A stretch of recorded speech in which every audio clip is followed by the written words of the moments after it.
రాష్ట్ర ప్రభుత్వం ప్రతిష్టాత్మకంగా చేపడుతున్న తెలంగాణ రైజింగ్ గ్లోబల్ సమ్మిట్ సర్వం సిద్ధమవుతోంది. 2047 నాటికి $3 ట్రిలియన్ ఆర్థిక వ్యవస్థే లక్ష్యంగా ముందుకెళ్తున్న తెలంగాణ సర్కార్ 2 రోజులు జరిగే సమ్మిట్ ఎజెండా రిలీజ్ చేసింది. 42 దేశాల నుంచి 1600కు పైగా డెలిగేట్స్ పాల్గొంటారు. 26 సెషన్లలో 15 మేజర్ ఇండస్ట్రీస్ పై చర్చలు జరుగుతాయి. IT, banking and financial services, agriculture and food security, health and pharma కంపెనీల ప్రతినిధులు చర్చల్లో పాల్గొంటారు. America, UAE, UK, Singapore, Canada, Germany దేశాలతో వివిధ రంగాల్లో ఒప్పందాలు జరుగుతాయని సర్కార్ ప్రకటించింది. వీటితో పాటు టెక్నాలజీ పరమైన ఇతర ఎంఓయూలు సెట్ అయ్యే ఛాన్స్ ఉన్నాయి.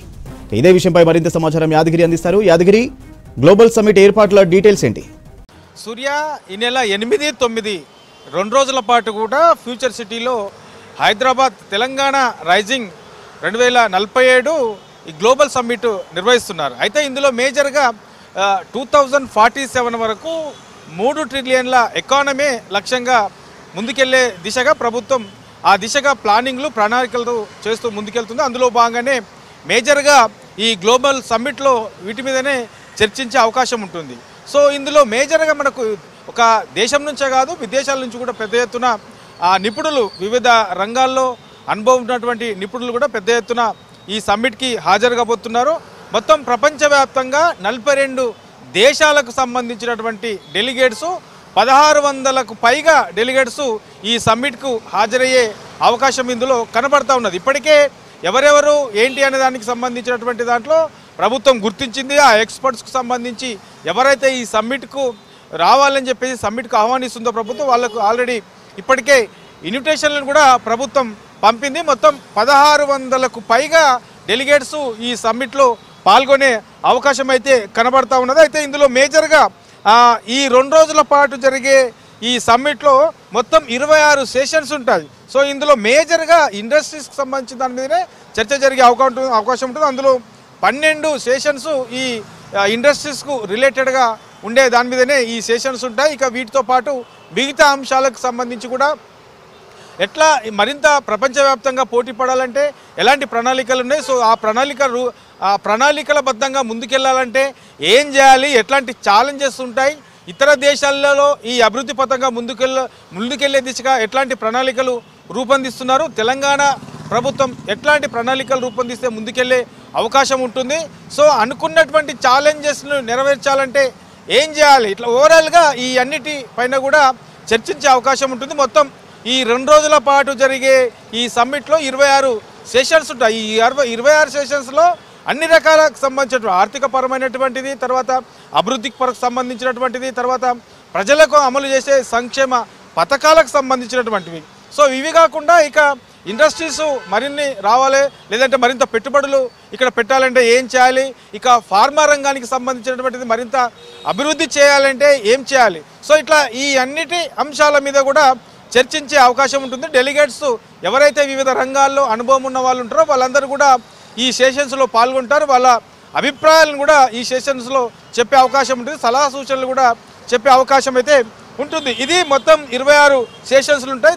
అందులో మేజర్గా ఇండస్ట్రీస్కి రిలేటెడ్గా 15 ఉంటాయి. అయితే ఇందులో మేజర్గా ఇందులో పాల్గొనే వాళ్ళు ఈ హెల్త్ అండ్ ఫార్మాకి సంబంధించి, తర్వాత బ్యాంకింగ్ రంగానికి సంబంధించి, తర్వాత ఈ ఫైనాన్షియల్ రిలేటెడ్కి సంబంధించి, తర్వాత అగ్రికల్చరు, తర్వాత ఫుడ్ సెక్యూరిటీ సంబంధించినటువంటి దాంట్లో ఆ విషయంలో ఎట్లా ముందుకెళ్ళాలి, ఇంకా మరింత విస్తరింపజేయాలంటే ఏం చేయాలి అనే దాని మీద చర్చించి దాని మీద కూడా పలు అభిప్రాయాలు తీసుకునే అవకాశం అయితే ఉంటుంది. ఇక మనకు హైదరాబాద్ నుంచే చూస్తే డెలిగేట్స్లలో 704 మంది హైదరాబాద్ నుంచే ఈ డెలిగేట్స్ ఈ గ్లోబల్ సమ్మిట్ 8, 9 ఈ 2 రోజుల పాటు జరిగే ఈ గ్లోబల్ సమ్మిట్లో హైదరాబాద్ నుంచే 700కు పైగా డెలిగేట్స్ హాజరయ్యే అవకాశం ఉంటుంది. ఇక ఇండియా దేశవ్యాప్తంగా చూస్తే మనకు దేశం నుంచి 727 మంది డెలిగేట్స్ ఈ సమ్మిట్కు వచ్చే అవకాశం అయితే కనబడతా ఉన్నది. ఇక వీటితో పాటు మనకు ఇక విదేశీయులకు సంబంధించిన దాంట్లో కూడా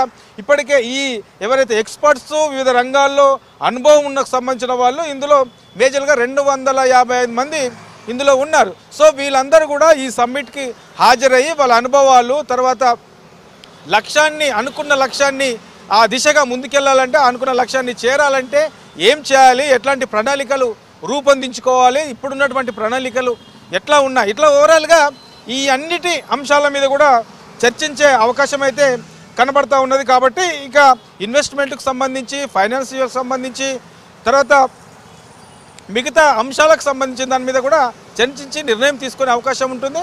ఇక ఇప్పటి వరకు తెలంగాణ ప్రభుత్వం ఈ 2 ఏళ్ల కాలంలో ఏం చేసింది, ప్రజల కోసం ఏం చేసింది, అభివృద్ధి పథంగా ముందుకు తీసుకెళ్లాలంటే ఎలాంటి అభివృద్ధి కార్యక్రమాలు చేసింది, ఇక ఈ 2 నెలల తర్వాత కూడా ఏం చేయబోతుంది, ప్రభుత్వం ముందున్నటువంటి లక్ష్యం ఏంటి, సో ఇట్లా ఓవరాల్గా 2047కు సంబంధించి ఎట్లాంటి ఏం చేయబోతున్నాము, ఏంటి ఉన్న ప్రభుత్వం ముందున్నటువంటి లక్ష్యాలు ఏంటి అనే దాని మీద మొత్తం పూర్తి స్థాయిలో ఒక డాక్యుమెంట్ను కూడా రిలీజ్ చేసే అవకాశం అయితే ఉంటుంది. సో సీఎం చేతుల మీదుగా ఆ డాక్యుమెంట్ను రిలీజ్ చేస్తారు. రిలీజ్ చేసిన తర్వాత ఆ డాక్యుమెంట్లో ఎట్లాంటి ప్రణాళికలు పెట్టారు, ఎట్లా ముందుకెళ్ళే అవకాశం ఉంటుంది, ఏం చేయబోతున్నాము, ప్రభుత్వం ముందున్నటువంటి లక్ష్యం ఏంటి, ఇట్లా ఓవరాల్గా ఈ అన్నిటి మీద కూడా దానికి సంబంధించినటువంటి నిపుణులతోని వివిధ రంగాల నిపుణుల అభిప్రాయాలు తీసుకొని ఒక డాక్యుమెంట్ను కూడా తయారు చేశారు. ఇక చివరి రోజు సాయంత్రము ఈ డాక్యుమెంట్ను కూడా విడుదల చేస్తారు. కాబట్టి ఇక దానికి సంబంధించి ఈ 2 రోజుల పాటు జరిగే ఈ సమ్మిట్కి సంబంధించి ఎక్కడ కూడా ఇబ్బంది కాకుండా, సో ప్రభుత్వం వేసుకున్నటువంటి ప్రణాళికలకు అనుగుణంగానే ఎట్లా ముందుకెళ్ళాలి, ఏం చేయాలి అనే దాని మీద పూర్తి స్థాయిలో ఒక ప్రణాళికనైతే రూపొందించుకున్నారు. ఇక మరికొద్ది సేపట్లో ప్రజాభవన్లో ఏర్పాటు చేసినటువంటి వార్ రూమ్కి సంబంధించి అక్కడ ఎలాంటి ఏర్పాట్లు జరిగాయి ఇప్పటి వరకు, సో ఎట్లాంటి ప్రణాళికలు వార్ రూమ్లో ఏర్పాటు చేసుకున్నారు, తర్వాత ఏదైతే ఫ్యూచర్ సిటీలో దీనికి సంబంధించి సభకు సంబంధించినటువంటి ఏర్పాట్లు కొనసాగుతున్నాయి, మరి ఆ ఏర్పాట్లు ఎంతవరకు వచ్చాయి, తర్వాత